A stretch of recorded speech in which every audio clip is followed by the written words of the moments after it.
In the Journal of Health Psychology, it said that people who participated in a 7-day challenge in mindfulness had a 27% reduction in stress, a greater sense of peace, and a deeper connection with their spiritual self.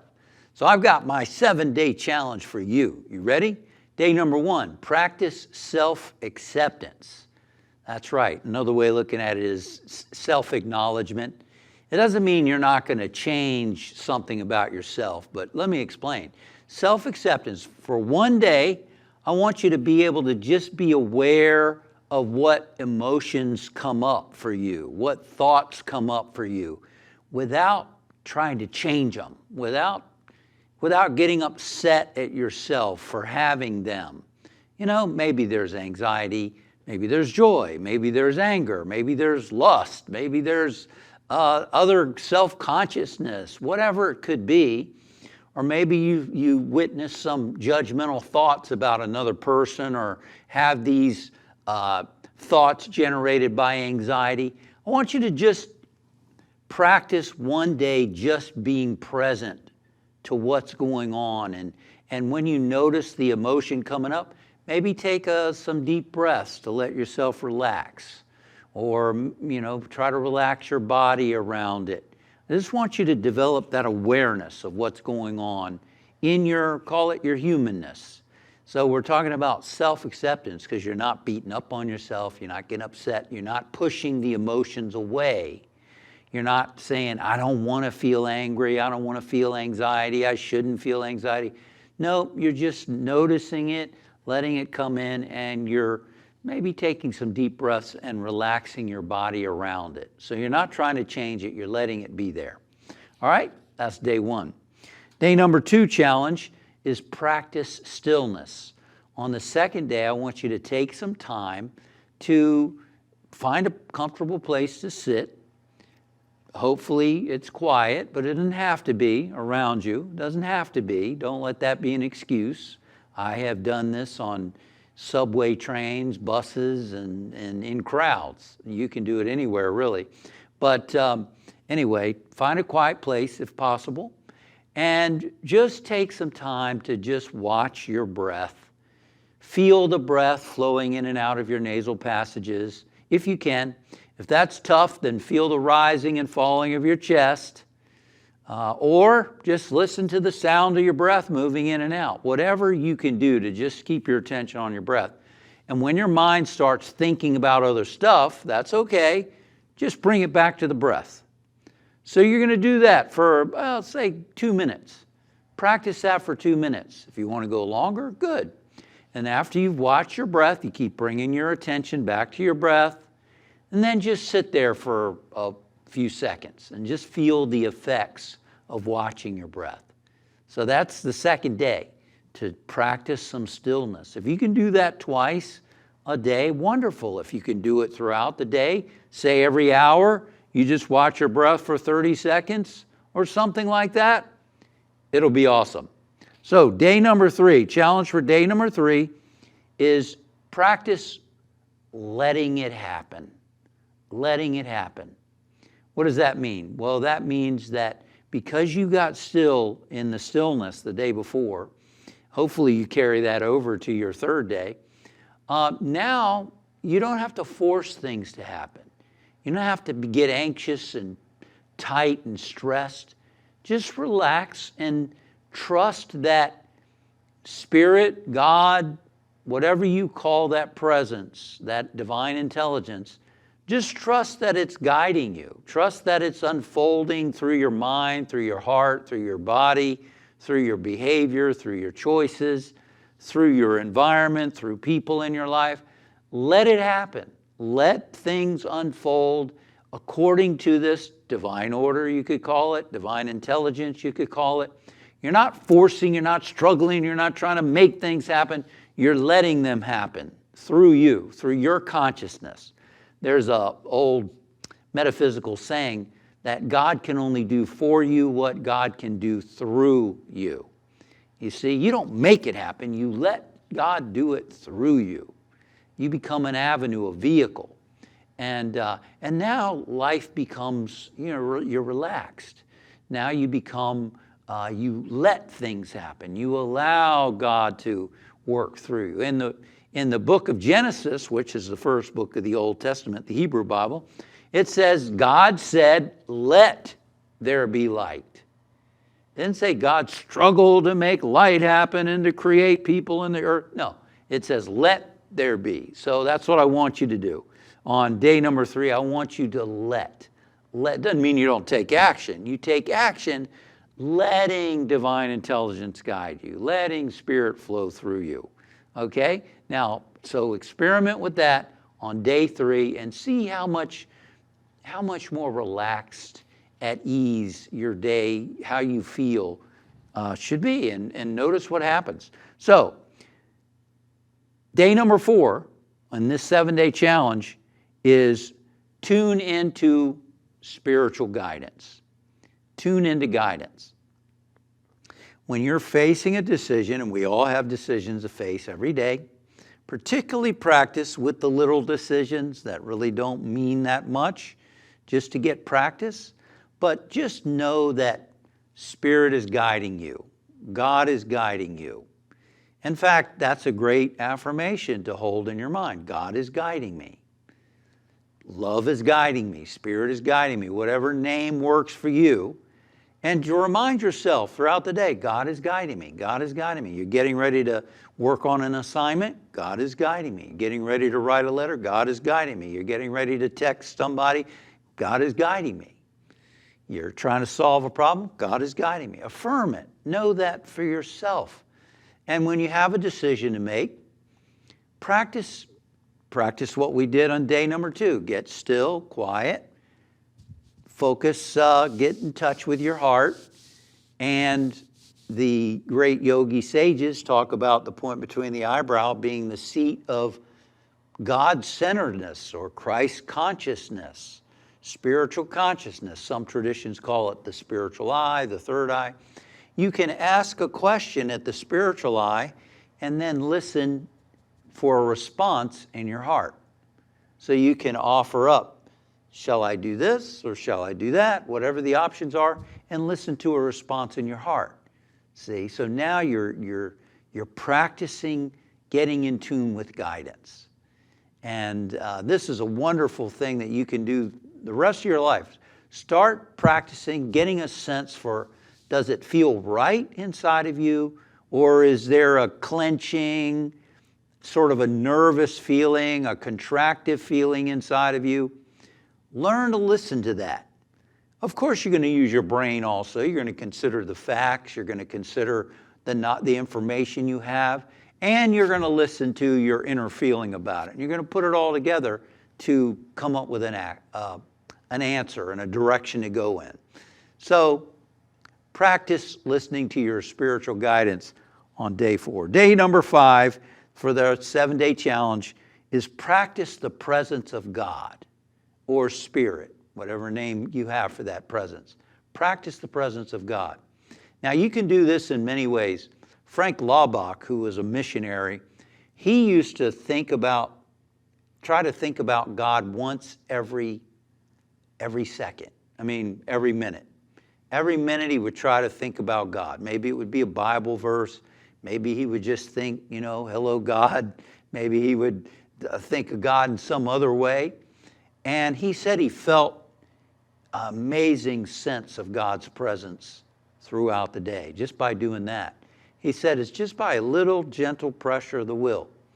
Now, one of the benefits of practicing the presence of God is you can catch your mind from running off into distractions. You can catch your mind from going down a roller coaster of worry and fear about stuff. You can bring your mind back with what's called a sacred word or a mantra, for example.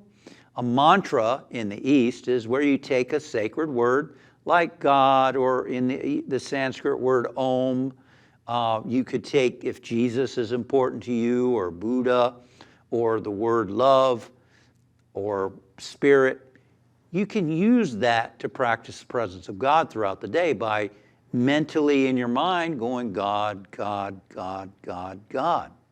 when you're not focusing on something in particular, like if you're folding laundry or you're taking a walk, you're in the subway or whatever. God, God, God, just keeping your mind there.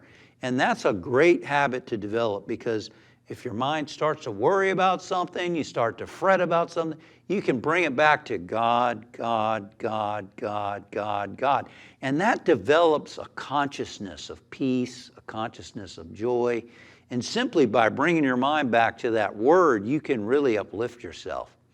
There are other ways to practice the presence. One is by just putting your full attention on whatever you're doing. You know, instead of letting your mind go all over the place, you're present where your feet are, so to speak. If you're walking down the street, you're not thinking about what you did yesterday. You're not thinking about what you're going to do tomorrow. You're just feeling the concrete beneath your feet. You're feeling the sunshine, the breeze. You're noticing the people in front of you, the cars around you, or whatever. You're in the present. And when you're working on something, your mind is there. It's not thinking about what you said to somebody the other day or last night. Your mind is right where you are. And that's another way to practice the present. You're bringing yourself in the now. As the late Ram Dass, a great spiritual teacher, wrote a book called Be Here Now. That means here, be present to what you're doing, not in your mind in the past or in the future. So that's your challenge for day number 5. Day number 6 is practice forgiveness. Forgiveness. Forgiveness, a lot of people are hesitant about forgiveness because they think forgiveness is about the other person. They think that, oh, that means I approve of what they did. You know, they hurt me and I'm not gonna say that's okay what they did to me, because it's not okay.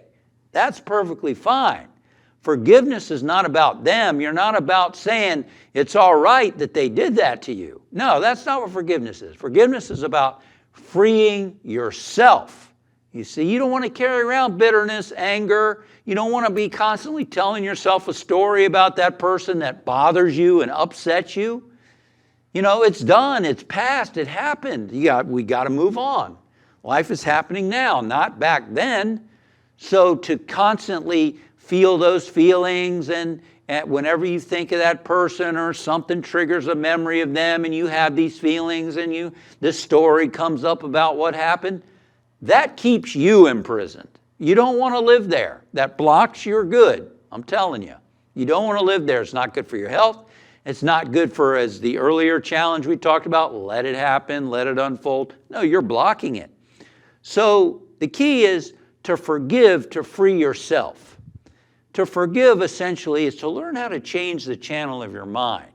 If you find yourself thinking about what that person said or did, or talking about it, or retelling it in your mind, notice it and then change the channel. All right? If you're watching television and you want to watch a different station, let's say you're on Netflix and you want to go to Amazon Prime or you want to go somewhere else, YouTube or whatever, click the channel, right? You change your channel. You can do that with your mind. You just say, okay, I'm going to change the channel. Imagine you've got a nature channel. Think about nature. Imagine you've got a love channel. Think about somebody you love.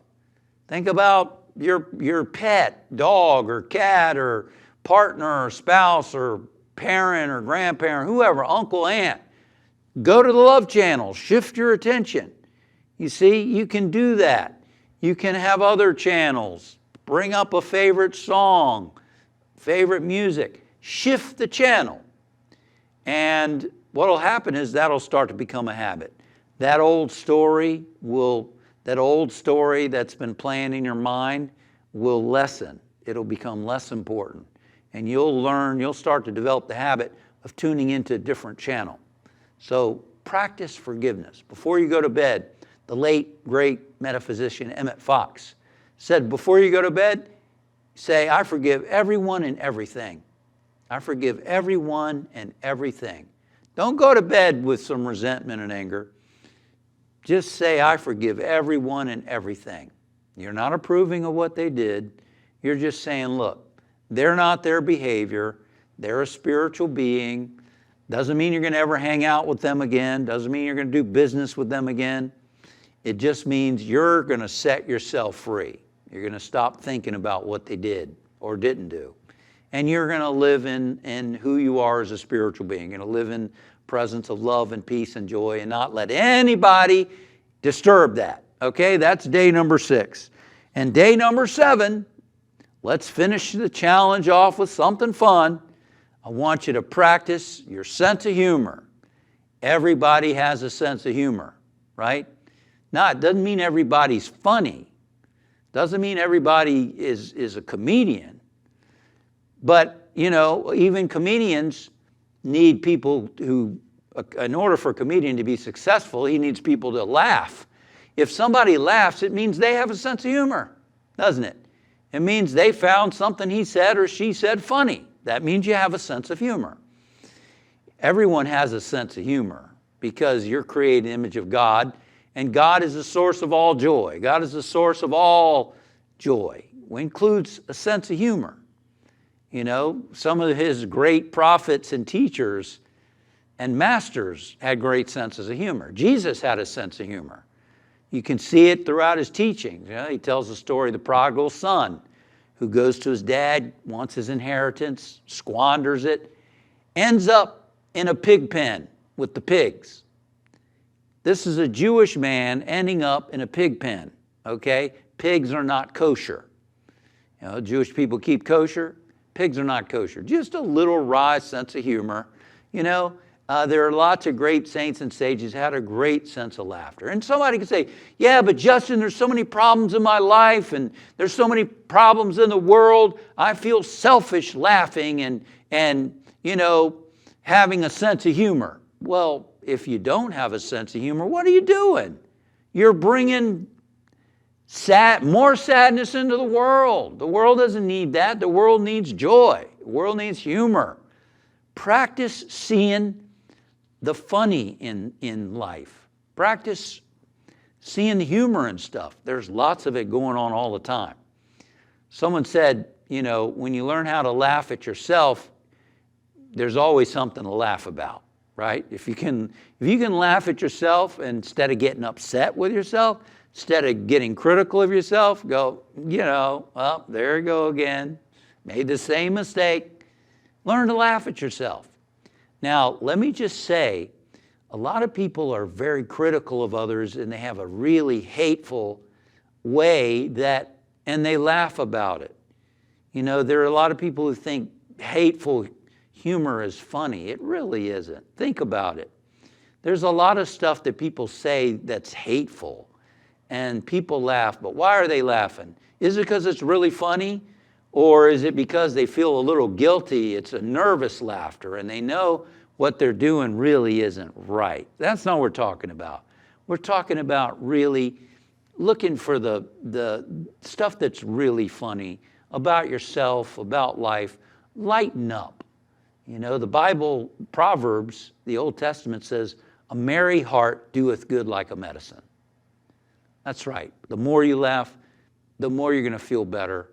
The happier you're going to be, the more effective you're going to be. You're going to have the endorphins going off in your brain. You're going to think better. You're going to think more clearly. You're going to be more fun to be around. You have more friends. And you're just going to have a better time in life. So that's day number 7 challenge. Develop a sense of humor. There you have it. You practice those 7 challenges, man, you are going to be flying high. If you want more information on each of these ideas, I encourage you to check out my top-selling book, Super You, 7 Steps to Profound Peace and Personal Power, where I go more in depth in each of these challenges. So I dare you, go and do it. I think you're going to get a lot out of it.